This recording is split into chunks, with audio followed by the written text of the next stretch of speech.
السلام عليكم. نادي الزمالك النهارده بيكسب فريق ديكي دها في بطولة الكونفدرالية الأفريقية.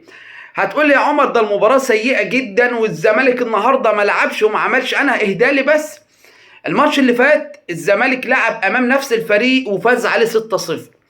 المرة دي ربما تكون التشكيلة فيها مشكلة، ربما اللعيبة أساسا نازلة بطلانة مش قادرة تلعب. خلينا نتكلم بالعامي كده، مش قادرة تلعب. في مشكلة عند المدرب، معرفش يختار التشكيلة صح، معرفش يحط اللعيبة في أماكنها. دي مش مشكلة.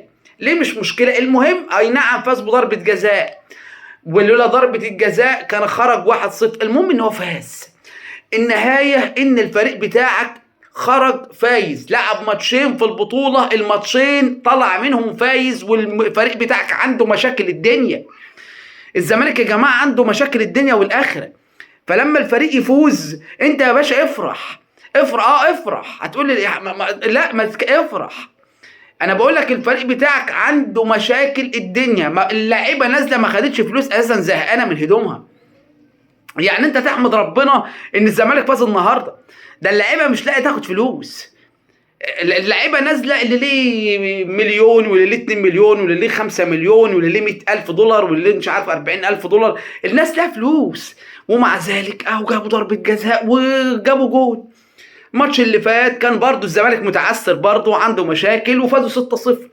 المهم ان هم خرجوا من الماتشين. اصل انت بتلعب ماتشين، الماتشين دول انت طلعت من الماتشين فايز فيهم، عاوز ايه تاني؟ هتقول ما تقولش. طالما انت في فريقك طلع فايز، المشاكل ما نلومش بعض بقى انتوا عملتوا ونفضل نلوم في اللعيبه ونغلط في اللعيبه. لا، المشكله اللي اتشافت المدرب بيجي يفتح الشاشه قدامه ويراجع بقى، يشوف مين بقى لعب مين ما لعبش، مين مش عارف عمل ايه، المشاكل الفنيه، المشاكل البدنيه، المشاكل النفسيه. كل الكلام ده بيتعدل بعد المباراه. يعني المباراه دي انت مش هتشوفها تاني. اي نعم احنا خرجنا منها او الفريق خرج منها 1-0، حلو خالص حلو خالص. المهم انت مش هتشوفها تاني. انت هتشوف بقى 6-0 3-0 4-0. فوز كبير.